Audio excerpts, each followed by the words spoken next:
भगवान की जय। मूलनायक देवादिदेव पार्श्वनाथ भगवान की जय। देवादिदेव चित्तौड़ पार्श्वनाथ भगवान की जय। द्वादशांग जिनवाणी माता की जय। श्री भक्ता महास्तोत्र काव्य की जय। आचार्य मानव महाराज की जय। आचार्य गुरुवर श्री विद्यासागर जी महाराज की जय। पूज्य निर्यापक श्रवण मुनि श्री फट सुधास सागर जी महाराज की जय। पूज्य निर्यापक श्रवण मुनि श्री फट संभव सागर जी महाराज की जय। पूज्य मुनि श्री फट निष्पक्ष सागर जी महाराज की जय। समस्त मुनि संघ की जय। आज सीधे हम चलते हैं 7वें काव्य पे। ठीक है, 6 काव्य हो गए, आज 7वां काव्य रिवीजन कल करेंगे। कल रविवार है, कल समय थोड़ा ज़्यादा देंगे तो रिवीजन भी कर लेंगे और चार्ट पुनः हम एक बार देख लेंगे। आज 7वां काव्य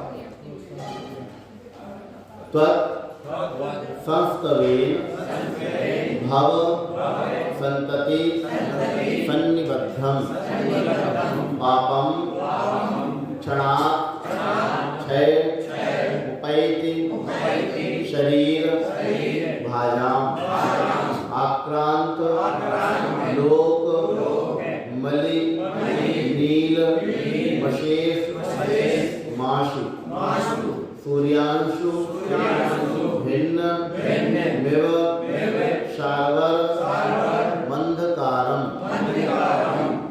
तत्संस्तवेन भव संतति सन्निबद्धम पापम क्षणाक्षयमुपैति शरीर भाजाम आक्रांत लोक मलिनील मशेष माशु सूर्यांशु भिन्न मिव शार्वर मंधकारम तत्संस्तवेन भव संतति सन्निबद्धम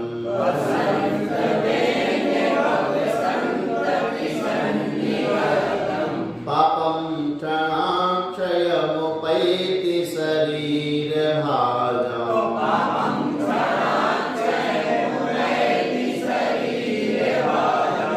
आक्रांत लोक मलिनील मशेष मासु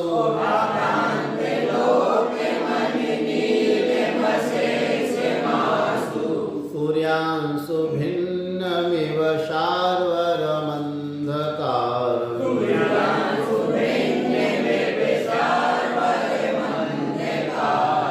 तत्संस्तवेन भव संतति सन्निबद्धम पापम क्षणाक्षयमुपैति शरीर भाजाम आक्रांत लोक मलिनील मशेष मासु सूर्यांशु भिन्नमिव शार्वर मंधकारम।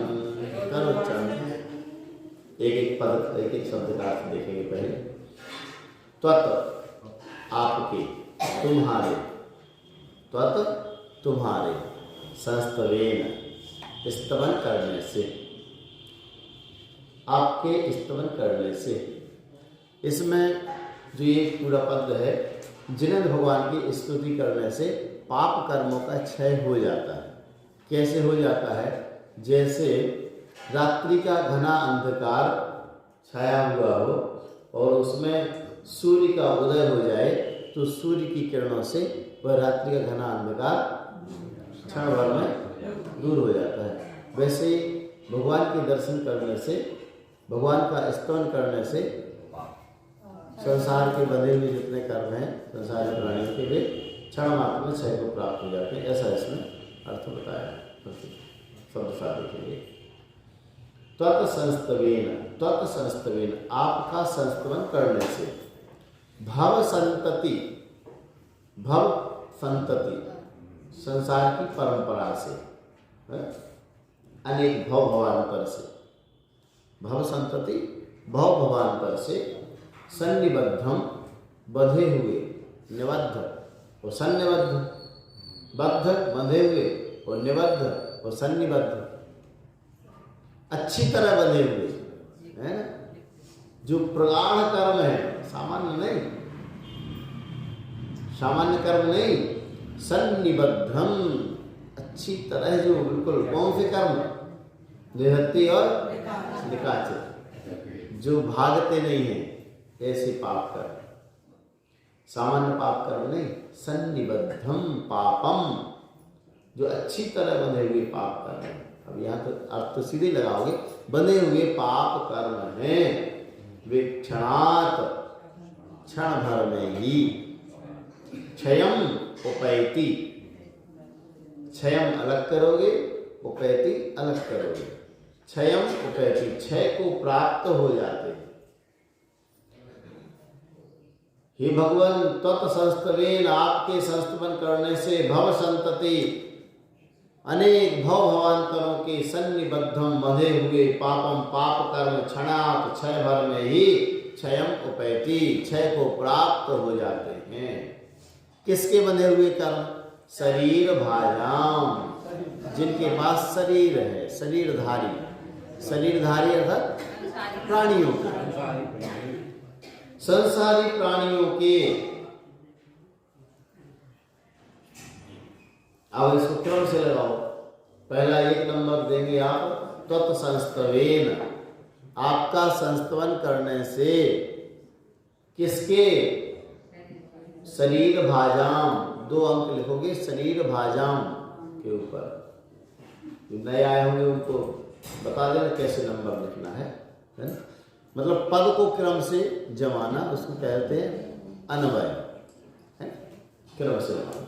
तो तत्संस्तवेन, आपका संस्तवन करने से, किसके?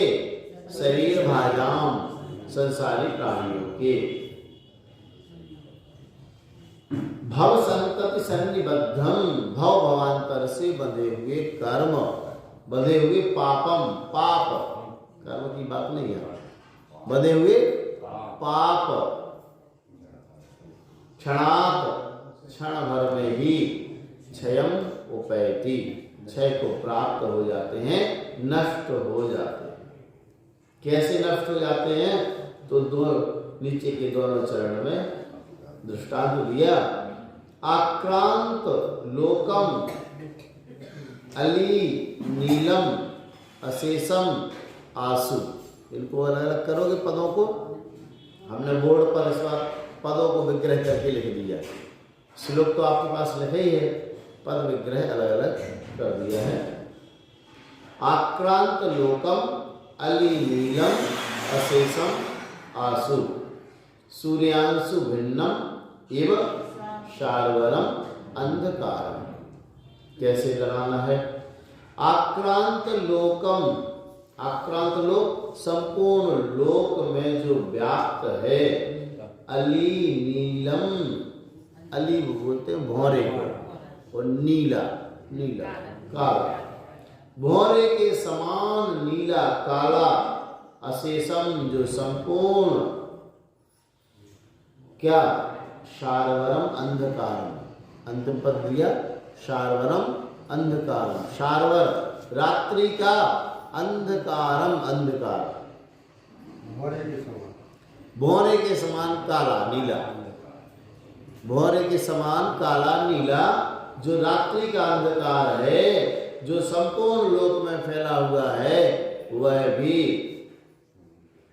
सूर्यांशु भिन्नम, सूर्य की किरणों से छिन्न भिन्न किए हुए के समान, आंसू शीघ्र ही क्षय को प्राप्त हो जाता है। अब नीचे के चरण, दोनों चरण से लगाओगे तो ऊपर ले जाओ इसको, ऐसे भी कर सकते हो। सूर्य की किरणों से शीघ्र ही क्षय को प्राप्त हो जाता है। हाँ, सूर्य की किरणों से शीघ्र ही क्षय को प्राप्त हो जाता है।